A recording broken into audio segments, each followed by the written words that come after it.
Olá, meu nome é Nayara Evaristo Félix, sou estudante de Pedagogia da Universidade Estadual da Paraíba, bolsista de Iniciação Científica da Cota 2021-2022, com o projeto intitulado As implicações do ensino remoto no cotidiano, na saúde, na aprendizagem de adolescentes e jovens de escolas públicas da microrregião de Princesa Isabel, na Paraíba, coordenado pelo professor doutor Marcelo Saturnino da Silva, do Departamento de Educação do Campus 3. A problematização em decorrência da pandemia, diversas medidas tiveram que ser tomadas, como o uso do álcool em gel, o isolamento social, o uso da máscara, e na educação não foi diferente. As escolas com fechamento tiveram que tomar medidas para dar continuidade ao processo de ensino-aprendizagem. E esse processo deu continuidade com o ensino remoto, que trouxe diversas implicações para os professores, para os familiares, para os gestores das instituições e para os alunos, que são o objeto da nossa pesquisa. Nossa pesquisa foi guiada por duas questões. A primeira é como os adolescentes e jovens de escolas públicas vivenciaram o ensino remoto. E a segunda, quais as implicações dessa modalidade de ensino para o cotidiano, a saúde e a aprendizagem desses sujeitos.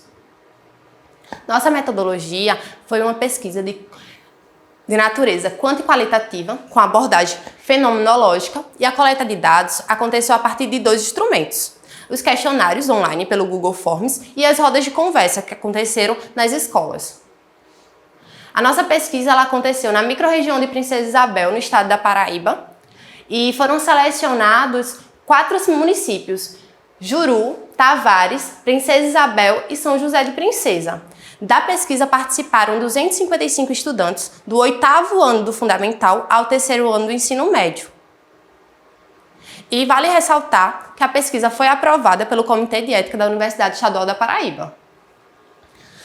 Agora eu vou apresentar o perfil dos participantes. Em sua maioria, eles eram do gênero feminino, de cor parda, e se localizavam na zona urbana dos municípios. Nas residências dele, contavam com mais de 3 pessoas e tinham renda familiar de até um salário mínimo, a maioria deles. Essa renda familiar era proveniente do Bolsa Família, da agricultura, emprego público, aposentadoria e do comércio. Agora vamos falar dos dados da pesquisa, iniciando pelas implicações do ensino remoto no cotidiano desses jovens. Eles apontam as principais mudanças que aconteceram com eles nesse período remoto. A primeira é a menor interação com os amigos e colegas, que é algo muito importante para os jovens nessa faixa etária. A segunda é o maior tempo de uso das redes sociais. O terceiro, a possibilidade de ficar mais tempo com a família, que pode ser algo positivo ou negativo. Positivo, quando se tem uma família estruturada, um local adequado para estudar, e negativa, quando se tem uma família desestruturada, na casa reside muitas pessoas e muitas vezes não tem um local adequado para se estudar. Na quarta foi a alteração do sono, que muitos jovens relataram para nós que trocavam o dia pela noite, que acordavam muito tarde, que dormiam nas aulas, em decorrência do cansaço, de muitas vezes passar noites acordado. O quinto é a organização do tempo, que antes o jovem tinha o horário de ir para a escola, o horário de tomar banho, o horário de comer. E com a pandemia, esses horários ficaram de certa forma, a serem reorganizados. O gráfico mostra o uso das redes sociais e podemos ver que, em grande maioria, os jovens fazem uso das redes sociais por mais de 5 horas, o que, se pegarmos que um dia tem 8 horas, eles passam mais da metade do dia conectados. As segundas implicações durante o ensino remoto foram a saúde. A intensificação de algumas coisas, como os sentimentos de tristeza, sentimento de solidão, episódios de ansiedade, medo de perder parentes e amigos, medo de morrer. Os usos das redes sociais, mais uma vez, aparecendo como algo que se intensificou. Ao iniciar o período remoto, eles tiveram que se adaptar. Então, nós perguntamos 3 palavras que representam os seus sentimentos ao saber que as escolas iriam iniciar o período remoto. E podemos ver que eles apontam a preocupação, a tristeza, a ansiedade, a insegurança como as principais palavras. Quando questionados se as escolas ofereceram apoio psicológico durante o ensino remoto, os jovens, em sua maioria, de 51,4%, afirmam que não, mas que achavam que era necessário. 24,7% afirmam que sim e que também foi necessário. Aqui na roda de conversa na escola Nossa Senhora do Bom Conselho, podemos ver que os jovens dizem que tiveram apoio de um estudante de psicologia, na qual ajudavam eles e que essa ajuda foi importantíssima para eles enfrentarem esse período. As implicações para a aprendizagem durante o ensino remoto, os estudantes trazem o que eles sentiram falta durante esse ensino remoto, que seriam do processo de ensino-aprendizagem, daquela presença do professor e do aluno, aquele contato mais direto, da interação com os colegas, que é aquela interação que o jovem precisa para a construção como pessoa, e da interação com os professores, aquele contato mais próximo com eles, porque muitas vezes não era possível por conta da demanda.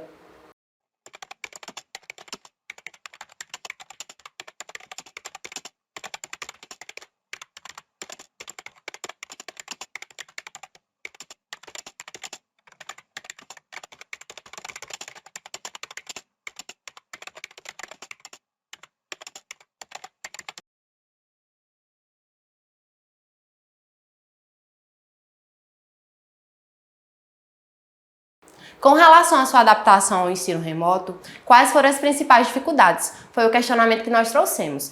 E eles disseram que as principais dificuldades foram a dificuldade de acompanhar os conteúdos por conta da nova modalidade de ensino, o barulho, o ambiente inadequado, a iluminação, a privacidade, a falta de equipamentos adequados, como celular, computador. Muitos jovens relataram que o computador quebrou, o celular quebrou, e foi todo um processo para conseguir um novo. E o desânimo e o cansaço. Muitas vezes eles, por não conseguirem dar conta das demandas do ensino remoto, ficavam desanimados, cansados.